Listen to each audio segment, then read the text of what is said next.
En 1910, el cine era prácticamente una atracción de feria. No era lo que se conoce hoy, que es una forma de narrar historias o un arte respetado o siquiera una industria. Era como ir a una montaña rusa en la feria o ver un mercado de pulgas. Simplemente era una curiosidad más. La mejor forma de ver cine en esa época era en pequeños escaparates de la ciudad que se llamaban Nickelodeons o cines de níquel. Básicamente era el único lugar que estaba completamente dedicado a proyectar películas. Ahí pagaba 5 centavos por una función de media hora, porque la gran mayoría de películas duraban 10 o 15 minutos. Esa era la única forma de hacer que la industria sea rentable. El cine en ese tiempo tenía una reputación todavía peor que la del teatro. A los jóvenes les daba vergüenza acudir a las funciones, a pesar de que siempre resultaban entretenidos. Todo esto porque se consideraba una pérdida de tiempo. Pero en 1915 llegaría una película que lo cambiaría todo. El nacimiento de una nación no duraba 10, 15 o 20 minutos, duraba más de 3 horas. Tenía batallas enormes, efectos especiales y una forma de contar historias revolucionaria. En una época de mala reputación para el cine, esta película fue un fenómeno cultural. Se hizo una proyección en la Casa Blanca y el presidente de ese entonces, Woodrow Wilson, le escribió una carta al director felicitándolo por tan espléndida producción. Una afirmación que poco después tuvo que retirar presionado, porque esta película, detrás de toda su innovación, contaba una versión torcida de la historia del país. Una visión racista que despuntó los crímenes de odio por toda la nación y provocó el resurgimiento de una de las organizaciones terroristas más peligrosas de la historia de Estados Unidos. Esta es la historia de un hombre ambicioso y visionario, pero también es una historia manchada de odio y sangre. Hoy vamos a hablar del nacimiento de una nación, quizá una de las películas más importantes de toda la historia y porque quizás hubiese sido mejor que no existiese.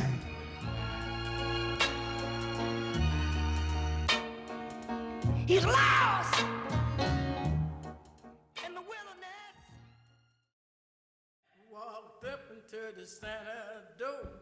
So now Santa, you got to go. The Santa looked around. Este hombre de aquí es D.W. Griffith, un hombre que en el futuro sería llamado el padre del cine. Era un chico de orígenes humildes. Creció en el campo, en Kentucky, con una educación más bien pobre. Solo había asistido a la escuela 3 años, pero halló la forma de educarse a sí mismo y a los 14 llegó a la ciudad. A los 17 entró al mundo del teatro y se volvió actor, contra los deseos de su familia. Por ese entonces se despreciaban a los actores. Para 1906 ya se había casado con otra actriz y ambos vivían al día en Nueva York, escribiendo obras de teatro. Cuando estas fracasaron, un amigo le recomendó el cine, una industria con todavía peor reputación. Los cines Nickelodeon se llamaban así por níquel, el nombre de la moneda de 1 centavo en Estados Unidos, y por Odeon, un tipo antiguo de teatro griego. Por lo que podríamos decir que Nickelodeon significaba algo así como teatro de a centavo o teatro barato. Aunque Griffith intentó vender un guión a la compañía Edison, quienes habían producido El Gran Robo del Tren, quizá la película más famosa de la época, pero solo le contrataron como actor. Había que comer, así que Griffith aceptó, y poco después empezó a actuar también para la compañía Biograph. Con ellos estuvo bastantes proyectos, hasta que al cabo de 6 meses su director principal se enfermó, y el cámara recomendó a Griffith como reemplazo. Así pudo por fin realizar su primera película. Las aventuras de Dolly. Una historia de 12 minutos, que era la duración normal en esa época, de una familia dulce y feliz. Un día la madre y la hija salen a pescar y se cruzan con un gitano que les intenta vender baratijas. Pero cuando es rechazado, las intenta robar. El valeroso padre llega al rescate y ahuyenta al malhechor con un látigo que casualmente tenía. El malvado gitano llega con su mujer y lleno de rabia decide vengarse. Se acerca sigilosamente a la casa de la familia para secuestrar a la pequeña Dolly. A pesar de que su padre la busca con fervor, el villano oculta a la niña en un barril y aparentemente, victorioso, se va en su carreta. Sin embargo, al cruzar el río, el barril cae y es llevado por la corriente a través de pequeñas cataratas y desvíos de agua. El destino lleva a la niña de vuelta a su hogar, donde tenemos un emotivo reencuentro y un final feliz.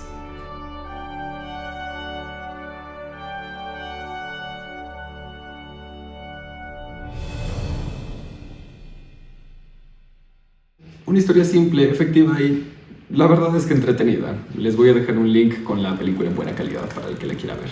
La Biograph quedó encantada y Griffith firmó un contrato. En poco tiempo se volvió su único director. Hizo cantidad de películas para ellos, de todo tipo, aunque él prefería los melodramas sobre las comedias. Durante un tiempo, Griffith tenía el estilo típico del cine de ese tiempo. Planos largos donde se veían los personajes de cuerpo entero. Más o menos el mismo tipo de vista que tendrías si fueras a una obra de teatro. Sin embargo, poco a poco, empezó a experimentar y a mostrar espectáculos que solo podrías ver en una sala de cine. El público también estaba fascinado. La población urbana de las ciudades veía las bellezas y tradiciones rurales de su país, escenarios similares a donde él había crecido. Griffith colocó a la compañía Biograph a la delantera de sus rivales, y en 1910 decide ir a rodar a California, en un pequeño pueblito llamado Hollywood. El ritmo de producción, como de todos los directores en esa época, era irregular, pero Griffith llegaba a rodar 2 hasta 3 películas a la semana. A Griffith no le gustaba sacar obras como salchichas, como solía decir él, pero con cada rollo iba puliendo su técnica. Su cine ya no era solo una escena pegada tras otra como los telones en un teatro. Ahora, el montaje se había convertido en un arte. Aquí, las temerosas muchachas piden ayuda mientras los ladrones intentan robar la caja fuerte. Y al mismo tiempo, vemos a sus hermanos ir al rescate. Ambas escenas intercaladas hacen aumentar la tensión y la emoción por saber cómo va a concluir. Aquí vemos 2 escenas transcurrir al mismo tiempo y nuestra vista, la del espectador, salta de una escena a otra mientras llegamos juntos a una conclusión. Esto es lo que hoy en día llamamos montaje alterno. Algo que es una regla de oro actualmente para películas de acción, de aventura o en casi cualquier película. Pero en ese entonces prácticamente no existía. Fue Griffith el que la perfeccionó. Este montaje se convirtió en la firma de la Biograph, quienes en un principio se negaron. Pero Griffith dijo, Dickens lo hizo y yo lo voy a hacer también. Aquí incluso utiliza un plano detalle para darle más dramatismo al arma. Con toda esta revolución, la Biograph se catapultó al puesto número 1 de la industria. Ahora el público de clase media y opinión más respetable asistía también a las salas de cine. Pero Griffith quería más. La competencia había empezado a hacer películas más largas. No de 1 o 2 rollos como hacía él, sino de hasta 5. Él se vio limitado a sí mismo y se empecinó en hacer una obra más larga, más épica, más ambiciosa y, por supuesto, más cara. Esta ambición chocó con la Biograph, que confiaba en que los cortometrajes eran más rentables, hasta que finalmente abandonó la productora. Griffith trabajó con ellos por 5 años e hizo más de 450 producciones. Pero no salió por la puerta como un perro echado. Se llevó a toda su compañía de actores.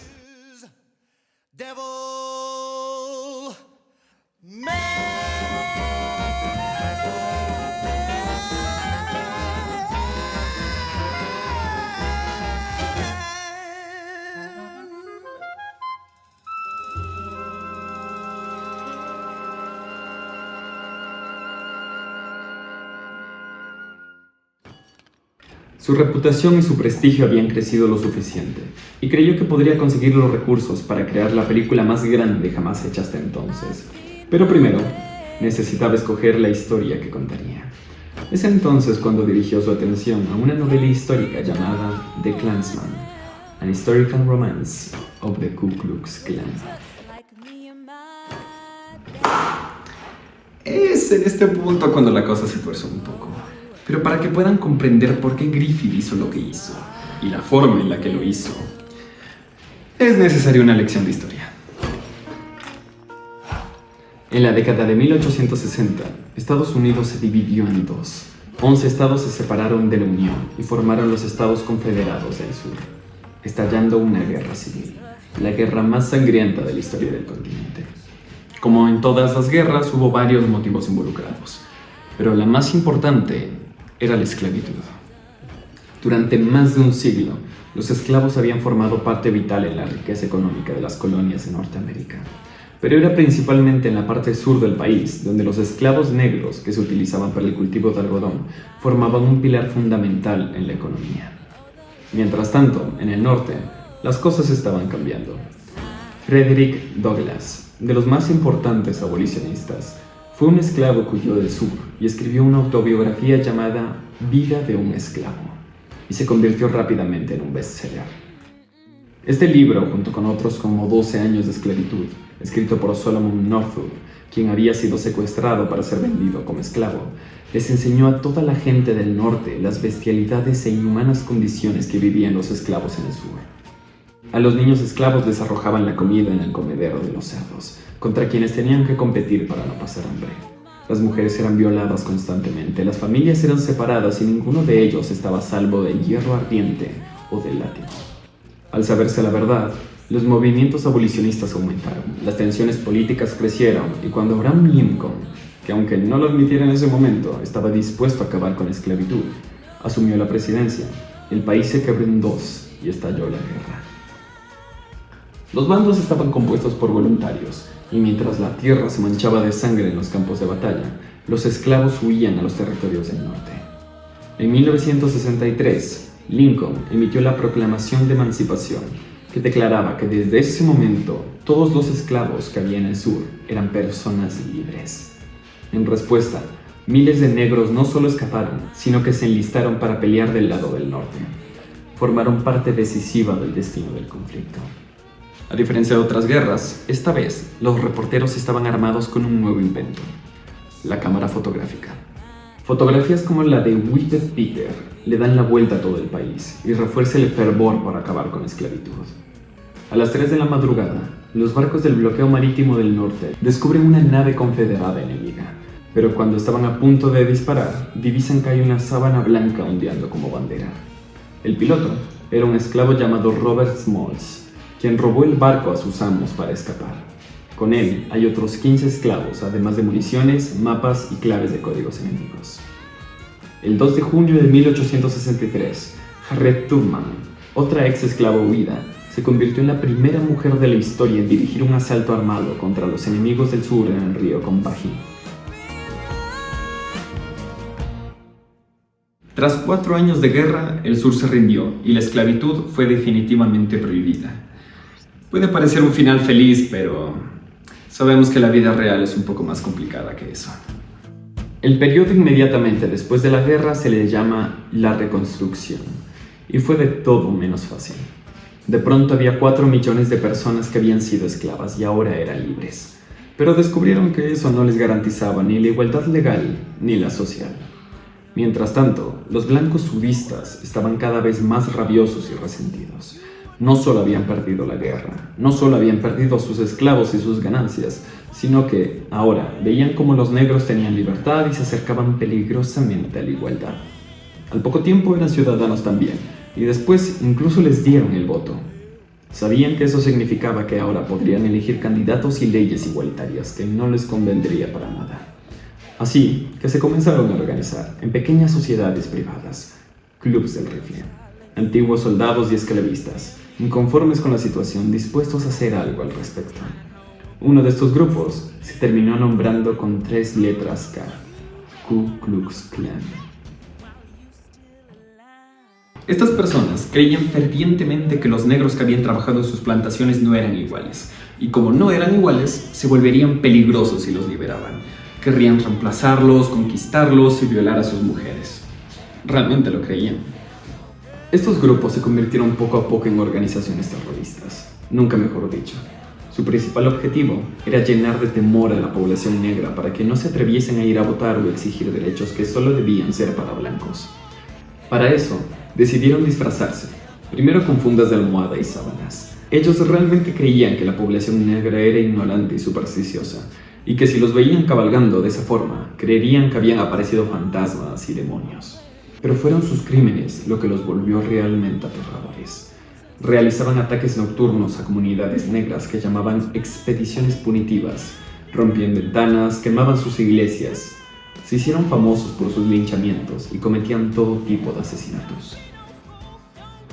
Para 1868, el Ku Klux Klan había acumulado miles de víctimas y la crisis llegó a tal gravedad que el presidente Ulysses S. Grant firmaría la llamada Ley del Klan. Declaró de una vez ilegal al Ku Klux Klan y autorizó al presidente a enviar tropas al sur para combatir y erradicar a la organización terrorista. Sin embargo, para este punto, en cierta forma, el Klan ya había ganado. En el sur se impusieron las leyes Jim Crow, que establecieron la segregación racial. Los negros no podían ir a las mismas escuelas que los blancos, iban solo en la parte trasera del autobús. Debían ir a diferentes baños y básicamente vivían en escalones completamente diferentes de la sociedad. Aunque al menos, con la interferencia del gobierno y sus tropas, el Klan, ahora estrictamente prohibido, quedó casi desintegrado. Al menos hasta que llegó esta película. Ahora, toda esta historia era perfectamente conocida en 1915, pero D.W. Griffith nació en el sur y creció escuchando las historias de su padre, que había luchado en el bando confederado. Thomas Dixon, un predicador blanco del sur, había escrito 2 novelas sobre el periodo de Reconstrucción, y Griffith vio en ellas una historia que podría adaptar para su película. Compró un estudio en Hollywood para poder filmar, pero ahora necesitaba nuevos socios y distribuidores. Griffith se presentó ante los hermanos Harry y Roy Aitken y les propuso una película mucho más larga de lo normal. Su sueño iba a costar $40,000, lo que hoy en día serían alrededor de $1,024,182. Era algo completamente arriesgado. Los Aitken finalmente accedieron y Griffith se gastó todo el presupuesto en la secuencia de la batalla principal. Obviamente le negaron más dinero y Griffith salió a la ciudad, a zapaterías, a clubes, a cualquier lugar donde le pudieran prestar dinero. Logró colectar algo en varios periódicos. Después le pidió a todo su equipo de actores que tuvieran paciencia y que trabajaran sin cobrar para así poder pagar a los extras, todo con la esperanza de pagarles a todos después. Fue más que difícil, pero Griffith estaba dispuesto a terminar su obra maestra y finalmente, el 8 de febrero de 1915, en el Auditorio Clune en el centro de Los Ángeles, se estrenó la película que en principio se llamó The Klansman, el hombre del clan. Esta vez no era un cine de 5 centavos. Esta vez el teatro se llenó y el público notó impresionado como toda la Orquesta Filarmónica de Los Ángeles había sido contratada para musicalizar la película en vivo y en directo. El telón se abrió, el director de orquesta movió la batuta y entonces el cine cambió para siempre. Sin embargo, la naturaleza racista de la historia no tardó en ser notada y generó una polémica a nivel nacional, provocando que varios cines retiraran la película. Sin embargo, Griffith no desistió. Se negó a censurar escenas y le cambió el título a su obra a El nacimiento de una nación. Y ningún escándalo pudo evitar que se convirtiera en el mayor éxito que había visto la industria. Ahora, por si no había quedado claro, vamos a analizar la película, así que si alguien prefiere evitar spoilers de una película muda de hace más de 100 años, este es el momento de verla. Voy a dejar en la descripción 2 links, uno con la película en muy buena calidad y otra con subtítulos al español, porque a pesar de que es muda, tiene muchísimo texto y muchos interludios. Este segundo link no tiene una calidad tan buena como el primero, pero no es desastroso. Dicho todo esto, sumerjámonos en esto.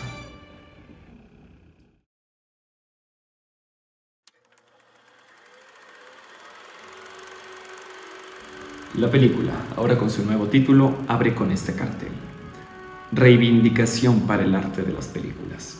No tememos a la censura, porque no pretendemos ofender con obscenidades ni inmoralidades, pero demandamos el derecho de mostrar el lado oscuro de lo erróneo, para resaltar así la luminosidad de la virtud. Es la misma libertad del que goza el arte de lo escrito, ese arte al que le debemos la Biblia y las obras de Shakespeare.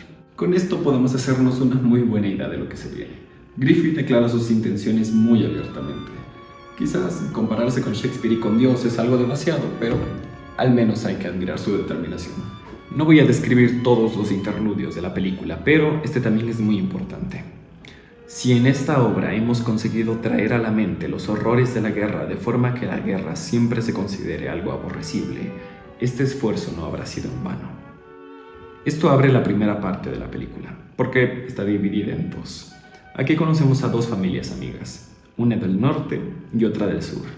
tenemos un capítulo extra que no aparece en la obra de Dixon, en el que vemos la visita de los hermanos al sur, la vida pacífica y feliz que tienen, el amor que crece en sus corazones y el espíritu de los más jóvenes. Los hermanos sureños les enseñan el lugar a sus amigos. Vemos a los esclavos negros trabajando duro, aunque de buena gana, e incluso son testigos de la danza de sus trabajadores.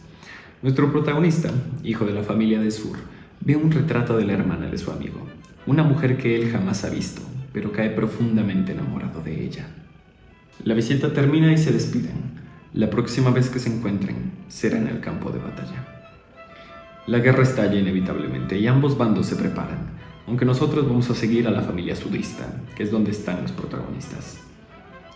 El pequeño coronel, que es como la propia película llama al prota, se despide de su hermana pequeña y marcha hacia la batalla. Toda esta primera mitad tiene un claro mensaje antibelicista que resulta incluso admirable. Griffith se dedica a mostrar, como él mismo declara, los horrores de la guerra, sin tomar bando ni partido, con excepción quizás de una escena en la que los soldados negros del norte atacan la ciudad de la familia.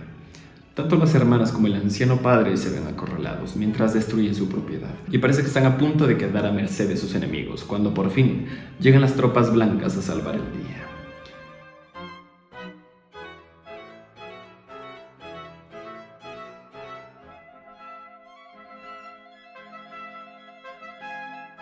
No hacen falta muchos comentarios sobre esto, pero hay que decir que, con excepción de este segmento, aquí tenemos un poema contra la guerra, de hecho muy bueno. Los años pasan y las sangrientas batallas parecen interminables. Los jóvenes amigos se vuelven a encontrar, pero en el calor de la batalla, el uno cae muerto por la propia mano de su amigo, quien también encuentra su final en la lluvia de fuego.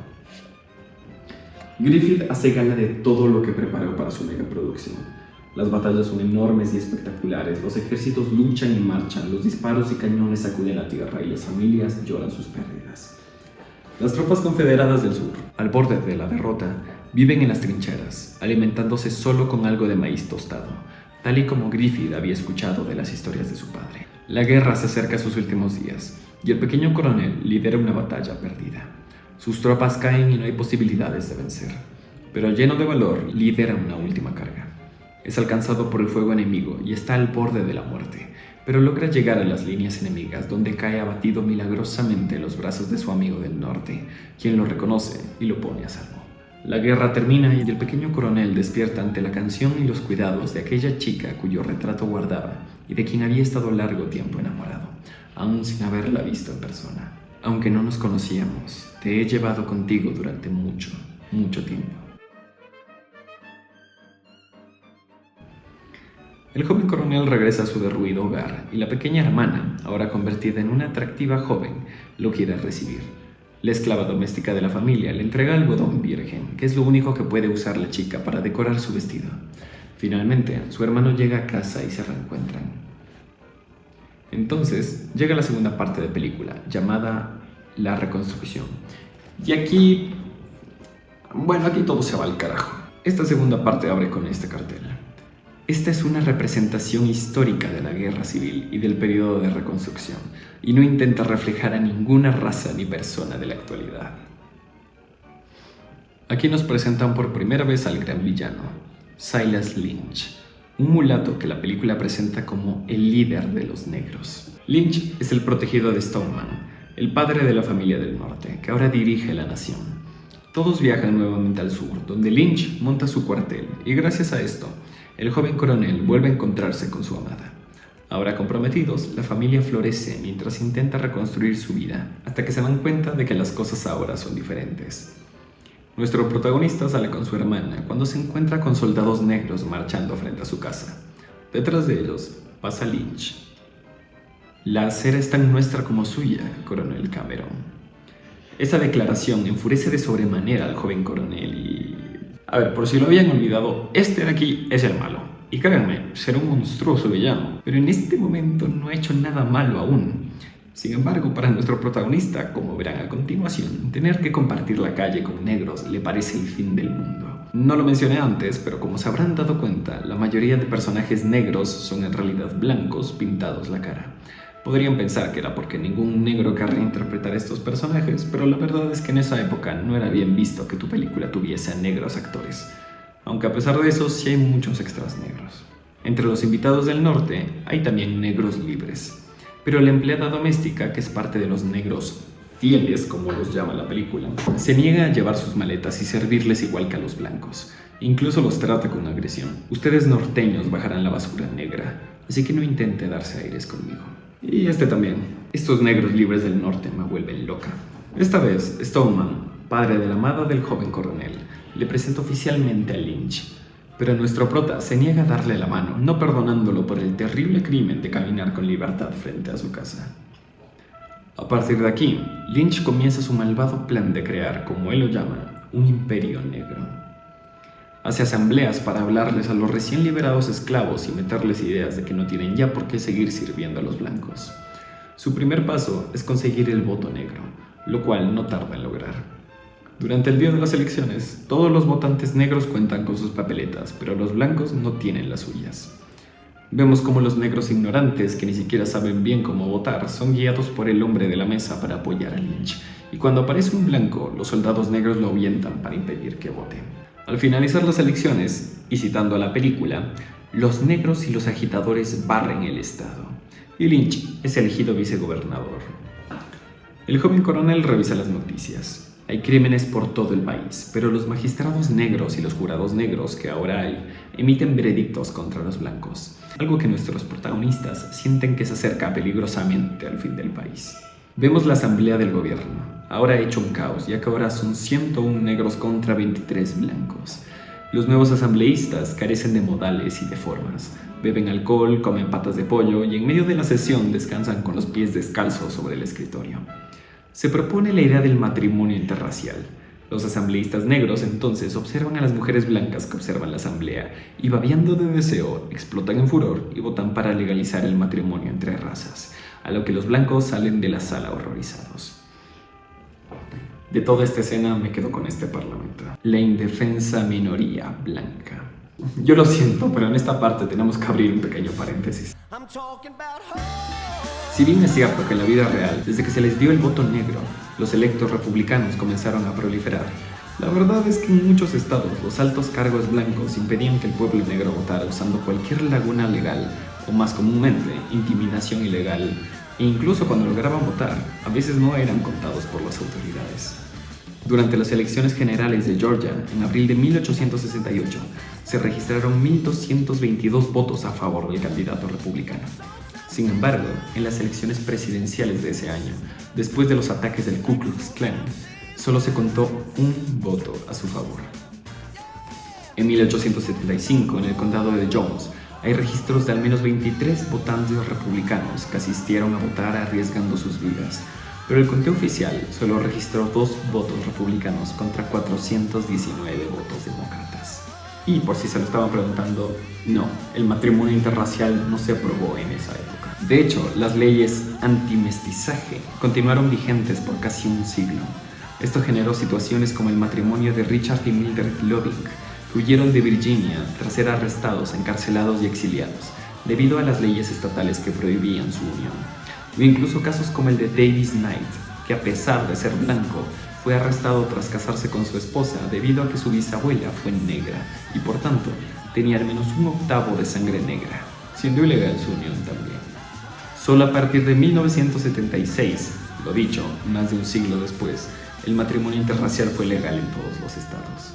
Les digo todos estos datos porque, como recordarán, Griffith se escuda en que esto es solo una representación histórica del periodo de reconstrucción. E incluso en muchos de los parlamentos de la película vemos pequeños recuadros dando contexto histórico a la situación que, como hemos visto, muy fieles a la realidad no son. Siguiendo con la película. El plan de Lynch sale a la perfección y los negros y sus nuevas leyes toman las calles. Como uno de estos productos, un extraño negro ronda la casa de la familia del joven coronel, obsesionado con su hermana pequeña. El prota intenta ahuyentarlo, pero aparece Lynch alegando que lo deje en paz. Nuestro protagonista se aleja a una colina, afectado y desmotivado por toda la situación de la ciudad. Pero entonces ve a 2 niños blancos jugando. Ellos se esconden debajo de una sábana y cuando niños negros aparecen, los 2 pequeños los asustan y salen huyendo. Entonces el joven coronel tiene la inspiración. En un llamado para recuperar el sur, los hombres crean una sociedad secreta. Vestidos de fantasmas, planean tomar justicia por ellos mismos y recuperar sus tierras. Acaba de nacer el Ku Klux Klan. La primera misión del clan es asustar a un alborotador. Se presentan en el granero y el negro, convencido de que está viendo espíritus, se arrepiente aterrado. Las actividades pacíficas de los caballeros son interrumpidas cuando soldados negros los avistan y disparan contra ellos, descubriéndose así la organización. Lynch y Stoneman ordenan arrestar a cualquier hombre que tenga uno de sus disfraces, y mientras tanto, la pequeña hermana camina hacia el manantial, donde es interceptada por el soldado negro. Ella huye despavorida hasta un acantilado, pero su perseguidor no se detiene, y cuando se aproxima aún más, la chica en su desesperación salta, cayendo hacia su muerte. Cuando su hermano le encuentra, clama venganza y es un llamado a las armas para el clan. Los caballeros encuentran y apresan al culpable para después ejecutarlo y dejarlo frente a la casa del gobierno de Lynch como ejemplo. Pero estos pequeños actos de justicia no son suficientes. Los soldados negros han tomado la ciudad, los blancos son embadurnados de alquitrán y plumas y los ciudadanos están encerrados y aterrorizados en sus casas sin poder hacer nada. Lynch, borracho de alcohol y de poder, secuestra a la amada del prota y la familia de nuestro protagonista ha huido con ayuda de sus negros fieles. Pero la caballería está a punto de llegar. Aquí Griffith utiliza todos los métodos que ha perfeccionado hasta ahora. Vemos en un montaje alterno a la chica recluida a la fuerza y a la familia a punto de caer ante los soldados negros, pero al mismo tiempo vemos a la caballería del clan a punto de cargar. Los caballeros cabalgan llamando a sus tropas utilizando una cruz en llamas. Esto de hecho no lo usaba el Ku Klux Klan del periodo de la Reconstrucción. Es en realidad una tradición escocesa que la película decidió adoptar para darle más espectacularidad. La orquesta del teatro estalla tocando la cabalgata de las Valquirias de Wagner y el público cabalga junto con los héroes en defensa del país y en venganza de esa pequeña hermana que tanto han llegado a querer. La batalla es espectacular y el bien y la virtud finalmente triunfan. El sur es liberado de la tiranía negra y nuestro protagonista y su prometida viven felices para siempre. Oremos soñar con un día dorado en el que la bestia de la guerra no gobierne nunca más. Lo hará en cambio el gentil príncipe en el Palacio del Amor Fraternal en la ciudad de La Paz.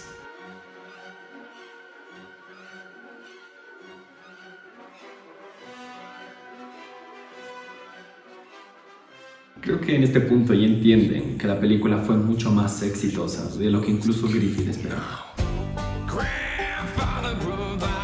Para que comprendan realmente la dimensión del impacto de esta película, sepan que cuando salió El Mundo Perdido, 10 años después de esto, la gente salió corriendo del cine creyendo que realmente había un dinosaurio atacando la ciudad. Y esto es una década antes de ese suceso.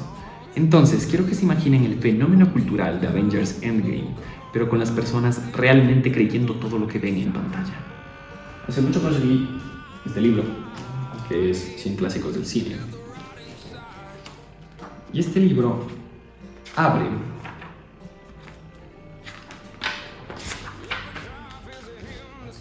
con el nacimiento de una nación. La primera epopeya cinematográfica auténtica y probablemente la película más importante de la historia del cine. Casi de la noche a la mañana, el nacimiento de una nación obligó a los guardianes de la cultura a reconocer los méritos del cine. Pero no pasaría mucho antes de que las consecuencias apareciesen. En Boston, los manifestantes se lanzaron a la calle en protesta contra la narrativa racista de la película. El Consejo Nacional exigió varios cortes para la película y muchas de las manifestaciones terminaron en revueltas. Cuando le advirtieron a Griffith que si proyectaba la película en Atlanta habría una revuelta racial, él respondió: "Quiera Dios que lo hagan". Para Griffith, su arte se había vuelto tan importante que estaba dispuesto a llegar hasta las últimas consecuencias. Y créanme, las hubo.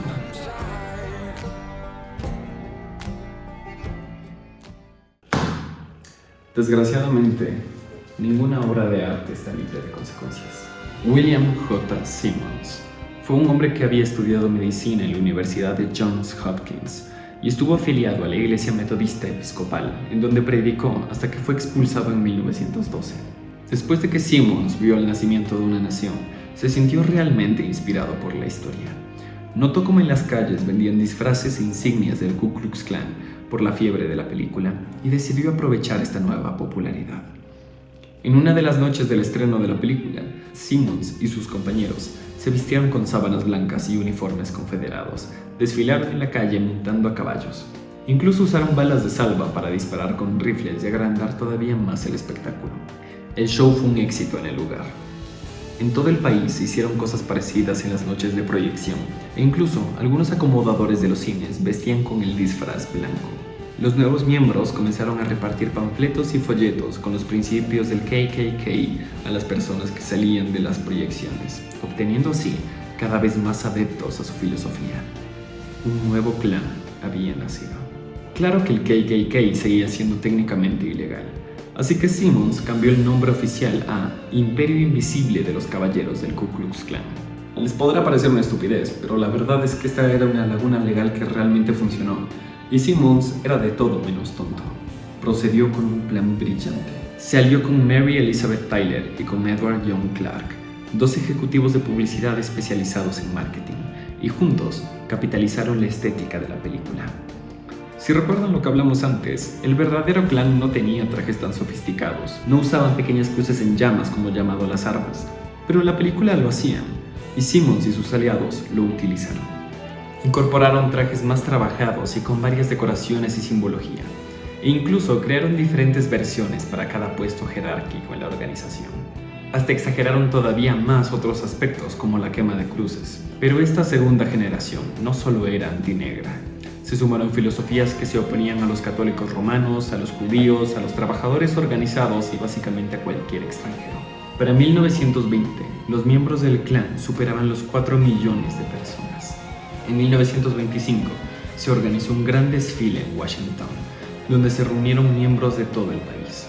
El nuevo clan era mucho más grande y espectacular que el primero, pero seguía siendo igual de violento y peligroso. Si bien no asesinaban ni linchaban tan impunemente como en el periodo de reconstrucción, vandalizaban e intimidaban constantemente y muy a menudo organizaban pequeños ataques terroristas contra objetivos e inmigrantes y negros. Entonces, Dixie Stevenson, uno de los miembros más poderosos del clan, fue arrestado y condenado por torturar, violar y asesinar a su asistente. Ahora, Griffith estuvo firmemente en contra del nuevo Ku Klux Klan, pero no pudo hacer nada contra su crecimiento, ya sea por redimirse por lo que había ayudado a generar, o quizás simplemente para limpiar su imagen.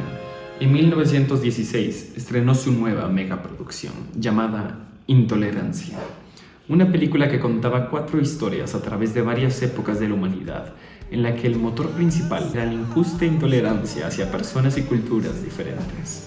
Pero mientras tanto, el resurgimiento del clan continuaba sus actividades, y en el futuro, en la década de los 50, cuando las leyes de segregación racial fueron por fin eliminadas, las actividades del clan generaron una escalada de violencia tal que el presidente Lyndon B. Johnson creó una división especial del FBI dedicada a combatir y erradicar a la organización terrorista. Con la lucha de las autoridades y el pasar del tiempo, se fueron desintegrando.